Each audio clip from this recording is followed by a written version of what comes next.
and I won't back down. Hey, baby, there ain't no easy way out. Lara Trump here. I've just partnered with a great company to help you learn how gold and silver could help protect your savings. Their name is Goldco, and they're the real deal. Get your free gold and silver kit now at LaraLikesGold.com. Plus, you could get up to 10% in bonus silver. Check out LaraLikesGold.com. Tonight, we're joined by the Daily Caller's Reagan Reese, as well as the Federalist's Brianna Lyman. Ladies, what a historic week. I mean, I don't even... There really aren't enough words, Brianna, whenever I think about how historic, and I don't even know if historic is the right word for it, what we saw happen over the weekend into Monday morning, the hostages released, President Trump speaking there in Israel. I mean, all of it happening. It's just so amazing. And I think one of the things, too, that struck me the most, and I saw it happen all this entire weekend, was celebrations not just in Israel, but in Gaza, celebrations around the world. People everywhere from all different viewpoints finally celebrating that there is a peace agreement that has taken foot, that it's going to happen. And I mean, this war, obviously 2 years it's been going on, this particular war, but in this region of the world for thousands of years, no one has been able to achieve what President Trump was able to achieve. It's amazing.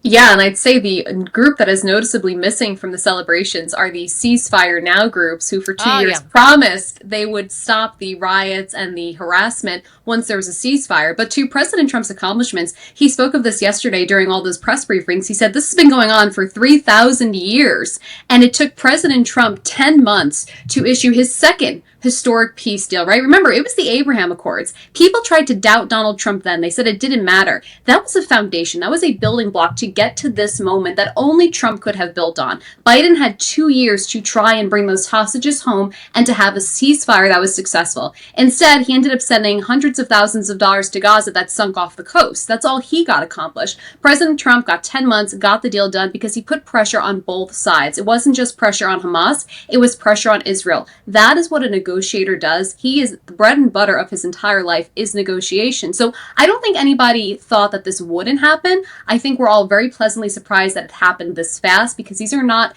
easy people to work with, and he made it happen.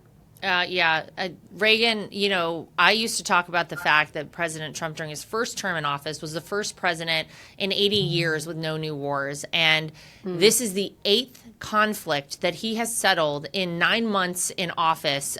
It's so incredible to see, almost 10 months in office, I guess. But, you know, some of these wars were 5 days or conflicts, some of them 40 years. This one, you know, you could argue 2 years or 3,000 years like the president says.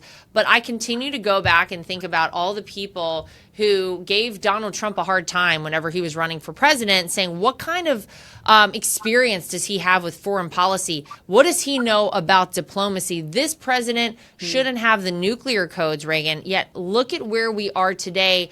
And I would argue it's because President Trump wasn't the standard bearer. He wasn't the person who went along with the same old playbook that people had for so long. It took a fresh set of eyes. It took people like President Trump. It took people like Steve Witkoff, like Jared Kushner to accomplish this. And so I really would love to know what all those people out there who said you can't give Donald Trump the nuclear codes, what do they have to say about this, Reagan? Well, you can probably attest to this, but I got the opportunity to sit down with President Trump for an hour-long interview at the end of August. And one thing I've repeated over and over again that was really struck by was how upset he is that there are wars still going on, how bothered he is that there are lives that are being lost across the world. He talks about the Ukraine and Russia war a lot. He brings up those numbers of the soldiers that are dying in Ukraine. He would talk about Israel and Gaza and just all the devastation that was happening. And this was throughout our interview. He brought it up so many times over and over again, where I walked away thinking, you know, maybe these people who are talking about President Trump, oh, he doesn't have the diplomacy, he doesn't have the experience. I think he has the one thing that you need, that the one special thing that maybe none of these other people had is he genuinely cares. He's genuinely bothered about this. He genuinely wants peace. And I've repeated this more times than I can say, because it was probably one of the things that struck me the most about my interview with him, is just how much this all touches him. It's not just some random conflict miles away. It's something he genuinely feels for.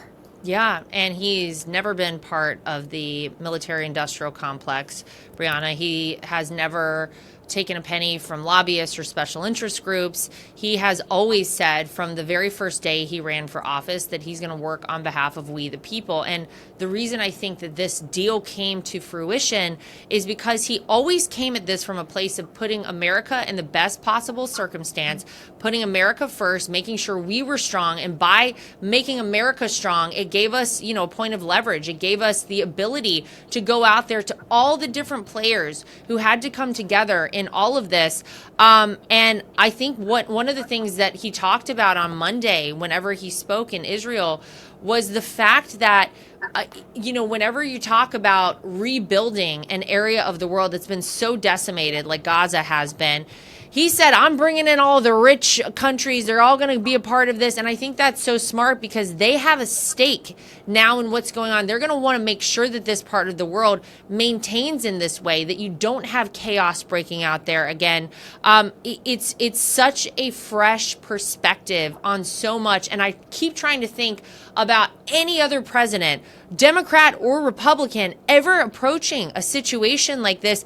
I don't think they ever would have. And he's saying, look, nobody's going to be forced to leave. You can do what you want. If the people want to leave Gaza, which a lot of them have at this point, you can leave.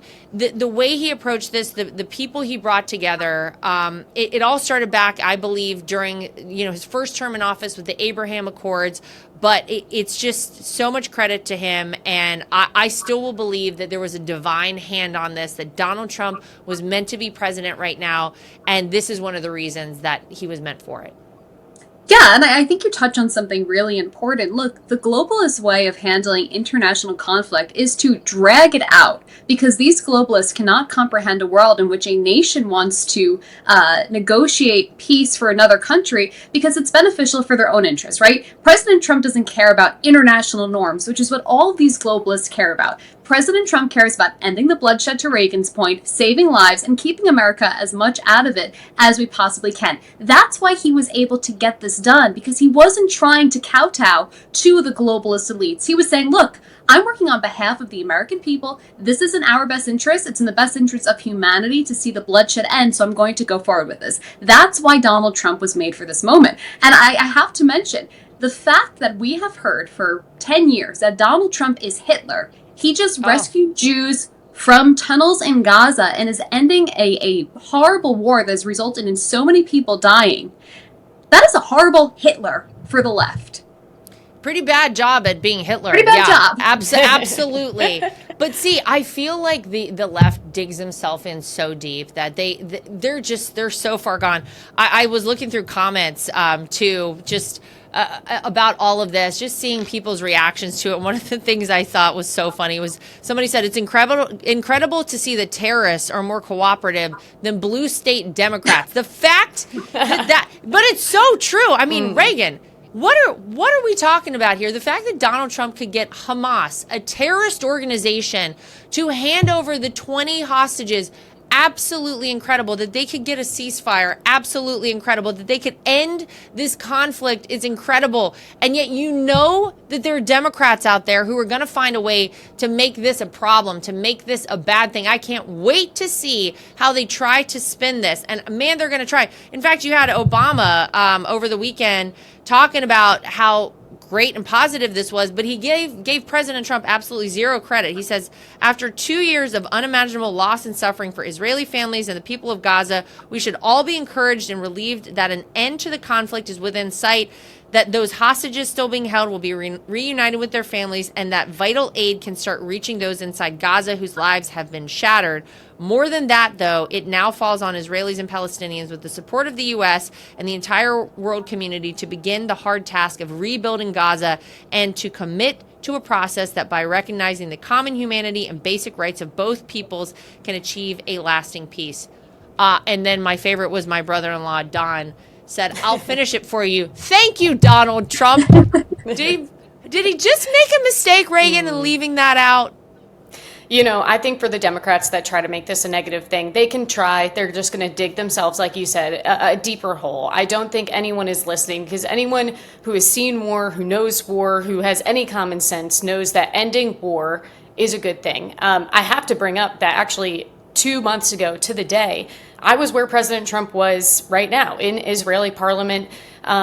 And the day before that, I was just feet from Gaza, listening to bombs drop in Gaza, in the war zone. And it was terrifying. It was so scary, and I learned so much. And I saw these communities where Israelis were attacked by Hamas. You could see the bullet holes in some places. You could still see bloodstains on buildings. And like my heart beats a little bit talking about it right now. I've never experienced anything like that. It was my first time out of the country, actually. And Wow. to just think that right now, 2 months later to the day, President Trump is announcing peace deal. That is something at that moment I never thought was going to be possible. You know, you listen to those bombs drop, you can literally feel the ground shake, and you're thinking, how could someone end this? How could someone make this fighting stop? It's so beyond comprehension. And so to the Trump team, I bring this, maybe a phrase we say in sports: block out the noise. Who cares what the Democrats say? It just makes President Trump's case, his feat, so much more remarkable. And honestly, as a journalist, I think those are the facts. Yeah, well, I'll tell you, somebody who I guess wasn't really impressed was the Nobel Peace Prize Committee. Brianna, we know they snubbed President Trump. They gave the award to Maria Machado. She was the Venezuelan opposition leader. But she dedicated her award to President Trump. She said, this recognition of the struggle of all Venezuelans is a boost to conclude our task to conquer freedom.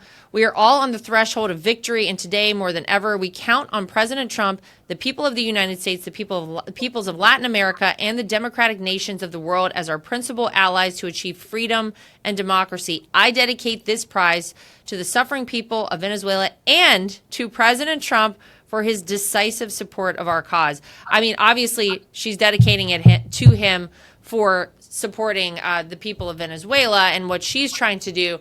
But in some ways, this was a bit of a nod to President Trump, because, my gosh, no one else has been able to do what this man has done. There's no person on earth who has brought more peace than President Donald J. Trump. And in some ways, it's almost like we knew that they were never going to recognize him. We know that, sadly, the Nobel Peace Prize stopped holding value when they gave it to someone like Barack Obama, for so many different reasons. But in some ways, maybe, what do you think, 2026? Do you think they would do the right thing? What do you think, Brianna? I think as of right now, the Nobel Peace Prize is about as unimportant as the Pulitzer Prize. It means nothing. It's worthless. And this was an opportunity for them to restore some meaning to the Nobel Peace Prize. And I think what struck me most is Donald Trump was not snubbed because he missed the deadline. Because if that was the case, on Friday, one of the chairmen of the Nobel Committee was asked about this perceived snub. And instead of simply saying, look, we respect what President Trump did, but he missed the January deadline, he instead says, look, we're sitting in a room with portraits of all these people who embody courage and integrity, and that's how we make our decision. That was a direct dig at President Trump to try and insinuate that he lacks the two most important qualifications for the Nobel Peace Prize, which we all know is simply untrue. And that's how you know this was a purely political decision, because like I said earlier, the globalist cannot comprehend that someone who is a nationalist, who loves their own country, can also use that type of ideology to create peace around the world.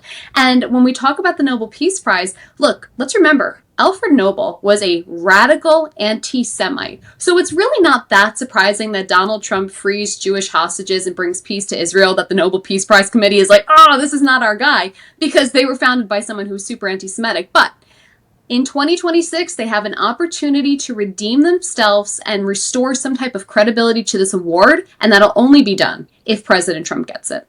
Well, you know me. I believe in freedom, independence, and the values that built this country. Now, I'll be the first to say President Trump has taken the steps towards reviving our economy. But inflation, trade deficits, and global uncertainty are hitting hardworking Americans where it hurts.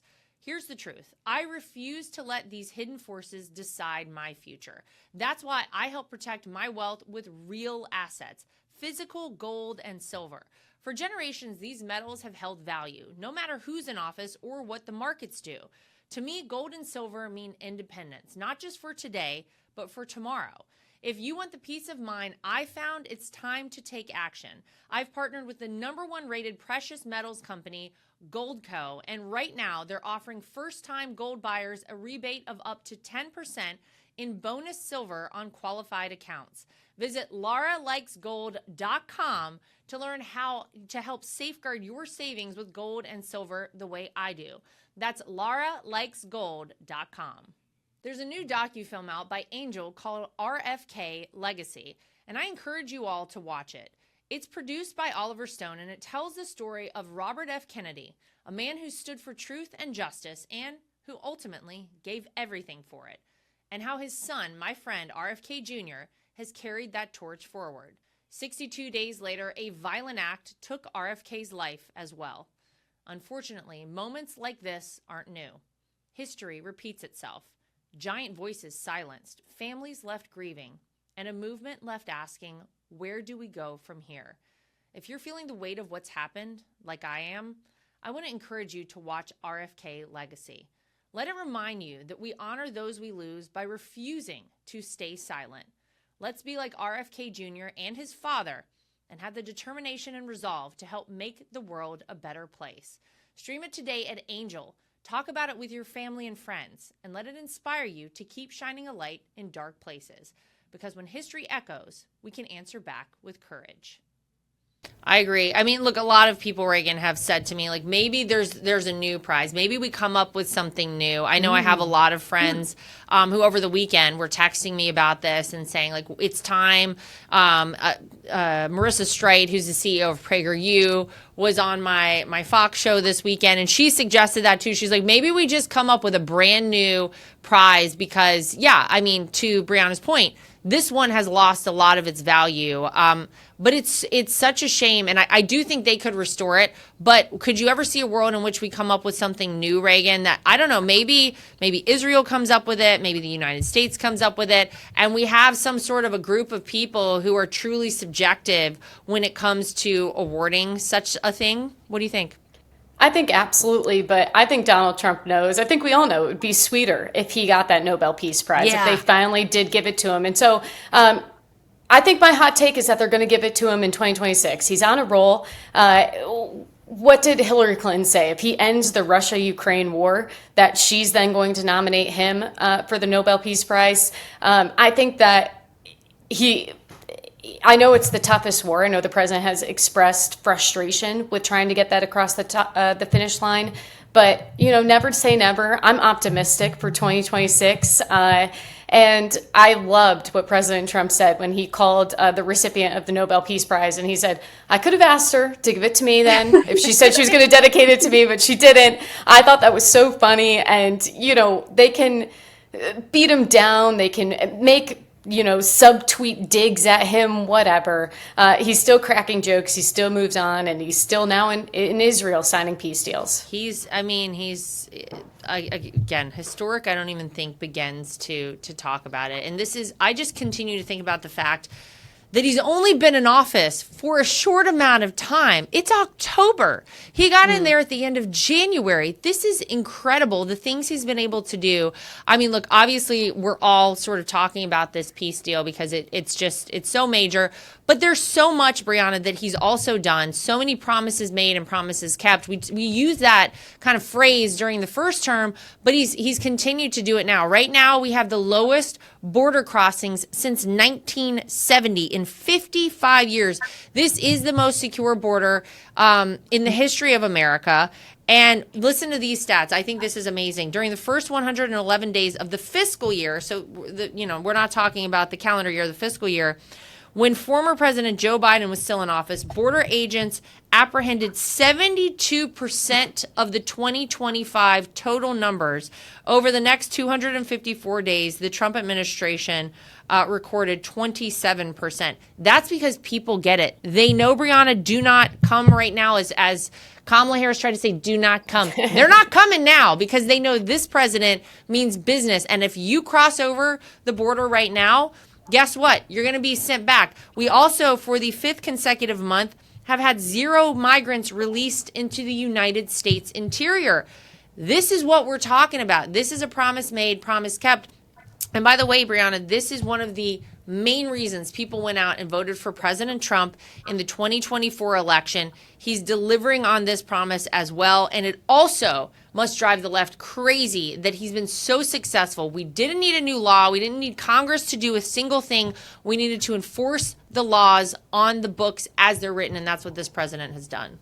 Yeah, even if shutting the border down was the only thing President Trump was to accomplish over the next 4 years, that would be enough. Because Donald Trump is single-handedly restoring our sovereignty. And if you don't have sovereignty, you don't have a nation. So the fact that he accomplished this, again, within the first, month of his administration speaks volumes. To your point about Congress, look, remember, it was Senator James Lankford, along with a few other squishy Republicans, I don't even know if that's the most generous term to give them, who convinced us that you had to negotiate your sovereignty if you wanted illegal aliens to stop coming here. We had to have a pathway. We had to allow a few thousand people to come every day, but not more than a certain few thousand. They tried to convince Americans, they tried to guilt Americans out of their sovereignty. And what does President Trump prove? A little bit of a backbone goes a long way. And I've been seeing comments in recent days, I have to bring it up. Joe Rogan called people heartless because we're enforcing our border laws. Marjorie Taylor Greene made a comment, what about the labor? Let me be so clear. Donald Trump won, not because people held up signs at the RNC saying mass deportations, but only for violent aliens. It was mass deportations now. It doesn't matter if you are violent or non-violent. You broke into this country. You came here illegally. Some of you are violent. All of you will be being sent back. And we need to keep our foot on the pedal because Democrats want people to start caving. They want to see those cracks in the movement. And to have people like Joe Rogan and Marjorie Taylor Greene come out and lend even an inch of credence to that leftist claim that you should be guilted out of your sovereignty is despicable. Well, and listen, Reagan, either we have laws or we don't. And it's almost like, I agree, Brianna, I agree 100%. I hate to see people who are like, well, maybe we have some wiggle room here. No, this is like whenever I'm dealing with my children, you got to have no wiggle room whatsoever. If you draw the line, that's the line. We have a law. This is my favorite. The New York Times did a poll, and their poll says 54% of registered voters support non-criminal deportations of illegals. Excuse me, if you came here and you shouldn't be here right now, if you came here any other way than the legal route, that's criminal. And that's against our law. So I think it's crazy. But look, in some of this polling as well, 56% of people support the deportation of all immigrants who are here illegally. So even though people, Reagan, are trying to say like, oh, well, this is sad. And I hate it. Look, I hear stories from people sometimes too. And they're like, well, this person I know had somebody that worked for them. I get it. But guess what? They should have followed the law. And as per our Secretary of DHS, Kristi Noem, you see the commercials out there. If you leave, you get money to leave. They'll buy you a plane ticket to leave. And you can apply to come back the legal way. You can actually be as part of this country. You can actually be a citizen of the United States. But either we have laws, Reagan, or we don't. And it also drives me crazy, Brianna. I'm glad you brought that up. That people kind of are like, oh, well, maybe we should make some accommodations here or there. Unfortunately, the accommodations led to what we saw happen over the past 4 years and millions of illegal people just free flowing into our country. We can't have it. Well, I'm so glad we're talking about the border and the border crisis and what the Trump administration has done to fix that problem, because I think it's by far, like Brianna said, it's their biggest accomplishment. If this was the only thing they accomplished in the 4 years, it would be a success. And the thing about the White House press corps is they hook on to the 3 issues that they really think are the important things. And then they beat Caroline Leavitt, they beat Donald Trump over the head with those issues. And I remember when the White House hit 100 days and they, each day highlighted an issue where they had, made a promise and kept it, they stuck those posters of illegal aliens that they had arrested, violent illegal aliens, and they lined them up on the White House lawn. So they were in the back of CNN, NBC, CBS's shot, so they were forced to cover it. And this is an issue I just do not think gets enough coverage in the media. And we've continued to see the Trump administration not just fix the problem in the first 6 months and say, okay, this is good enough, continue to make progress. I wrote a story a week or two ago on the worst criminals the worst illegal alien criminals they had arrested in just one day. And it was murderers, rapists, people who were abusing children. It's absolutely unbelievable. And it's just another example that our press corps in the White House has broken. Well, we've known that for a long time, that's for sure. And I give Caroline Leavitt so much credit. Man, she goes in there day after day and she's like, give me your best shot. What is it you guys have today? And they try all these tricks. And she's like, wrong, next. It's great. I love to watch it. One of the other things, just before we go today, I want to get to all of the quote unquote experts. Remember Liberation Day when President Trump imposed the tariffs and he said this is going to be America's Liberation Day. And what he meant by that, Brianna, is that, of course, we have been getting ripped off as a country. The trade has not been fair with the United States. We all know the things that he wanted to do. He wanted trade agreements in place and he wanted to level the playing field for the United States of America. And he called that our Liberation Day. Well, all the experts, quote unquote, out there freaked out and panicked and said that all these disasters would happen. Yet 6 months after Liberation Day, the tariffs had brought in $250 billion. They have also resulted in leverage that allowed us multiple trade agreements. They're still going on. I spoke with Jamison Greer last week, who's our U.S. trade representative, and he feels very confident about moving forward on this path. But the prices on tariff goods have not risen more than other goods. Countries are negotiating rather than retaliating. Remember, they said, there are going to be all these retaliations. Wrong. Companies are announcing reshoring plans that could eventually narrow the trade deficit. Manufacturing incentives have shifted. So all the disaster that the experts predicted hasn't happened. In fact, things have actually gone in the right way in so many different respects. And this is just another one of those things where it took somebody with a unique perspective who said, we're not doing the same old thing we've always done because it's broken and it doesn't work. And here we are 6 months out and it's actually working for the United States. Yeah, I think one of my favorite tweets or truth socials from Donald Trump was, don't be a panickin'. And I saw that. I said, you know what? I'm not going to be a panickin' because I'm going to trust the guy who's been doing business, his entire life. And I think when we talk about experts, look, remember in 2020, we were told by 51 intelligence experts that the Hunter Biden laptop was fake. So people, at least I have stopped trusting experts long ago. And I think we should look at this and see this as an indictment of the failure of the propaganda press. Because it's the propaganda press that platforms these so-called experts, and they use it to gin up controversy and hysteria amongst the American people to cast a shadow of doubt on President Donald Trump. If you look at CNN, MSNBC, it was the experts warn about an impending, depression or recession, whatever term they came up with. And like you just said, that's not the reality we're living in. So I think, if anything, the data continues to show us that the experts and the propaganda press are in cahoots with one another, and they have one agenda, and that is to take down President Donald Trump and his very successful agenda, and to stir up animosity from voters, maybe even some of MAGA voters, so that they don't vote for him or someone like him or Republicans in the future. And that's why people have to be vigilant about where they're getting their news from. And that's the key right there, because don't kid yourself. One year from right now, we're going to be approaching the midterm elections. And you know that everybody in politics knows this. Once one election is done, you're basically on to the next one, Reagan. Like that's how it goes. And the Democrats, I do think, are in a bit of a panic mode right now because they look so bad in the eyes of so many out there. We look at the results of the 2024 election. It tells you a lot. And the fact that Donald Trump has been able to deliver on so much in such a short amount of time and so many promises, I'm sure has them panicking. So this is another one of those things. I think Brianna's right on something, which is that they're going to try to do more of this and get people a little upset on the right. like we know where the people on the left stand. They're, no matter what Donald Trump does, they're going to hate it. But people need to be vigilant about this, and they need to look out for things like this going forward as we head into next year's midterm elections, because we know once like a caged animal gets backed in a corner, they're liable to do anything, right? I kind of feel like that's the path we're headed down. We're talking about a lot of great news today, right? We're talking about hostages being freed. We're talking about the end to wars. We're talking about the border being secure. We're talking about getting criminals out of our country, and the tariffs actually working the way President Trump said that they would work. And it's a great thing for the American people. So we got a lot of good news to get out to the masses. But I do agree. I think that there will be a lot of hysteria attempted to be whipped up over the next year on all of these fronts, because I don't know where the Democrats go at this point.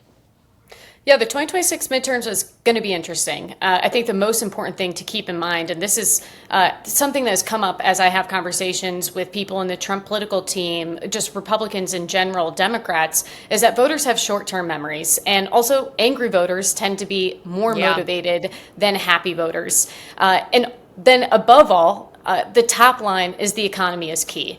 And what I've heard from inside the Trump camp, the RNC, just Republican strategists, GOP world, is that if they can really explain to people that the work is not done, that if you feel happy now and you want to feel happier, you need to go to the polls. And then if they can really feel like the economy is booming and they have money in their pockets and grocery prices are going down, that they can buy more and afford more, then they're going to be A-OK. Because when we do look at Democrats, yes, their voters are angry, but man, are they all over the place. You have Jasmine Crockett saying one thing, AOC saying another thing. You have Katie Porter storming out of an interview, but not really.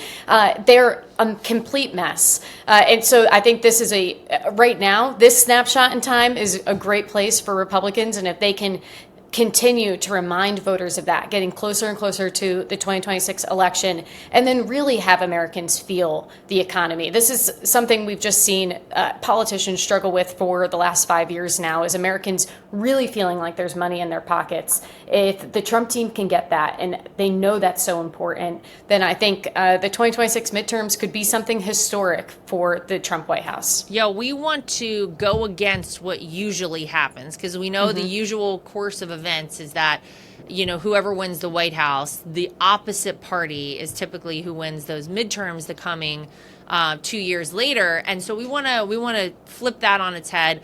It's so funny. I'm glad you brought up Katie Porter. What a disaster. I mean, I don't know anyone who hasn't seen these videos of her. They're all over the place. If you haven't, folks, do yourself a favor and go look it up. This is one of those things where this is the person who I think a lot of people assumed was going to be the Democrat nominee for the governor of California. I don't know where she stands right now. I haven't seen the latest polls, but I'll tell you the betting odds online crashed for her as soon as some of these videos started coming out. And people were like, I don't know about this. My prediction, I'm going to put it out again, I've said it many times on this show, is that a Republican will be governor of the state of California next time around. I'm just saying, crazier things have happened, and I will say we raised the most money from the state of California, the most registered Republicans at the campaign, by the way, the most registered Republicans in any state are in the state of California. Y'all are out there, so let's go. Let's get it going in California. Use all of this positive ammo that we're giving you here. Take it to your friends. Make sure you get people out to vote. And in those midterm elections, nobody can be complacent. Nobody can sit back and get comfortable. If you want all the good to continue, get out and vote. Get involved. Do not sit it out. Don't give them an inch of space at all to put any kind of crazy stuff into our lives. We want all the good to continue. So, Reagan and Brianna, as always, you guys are awesome. Thank you so much for joining us. It's a busy time, so we appreciate you guys spending a little bit of time with us. And to everybody at home, as always, make sure you like, subscribe, share, and follow. We'll see you back here next time for more of The Right View. And I won't back down.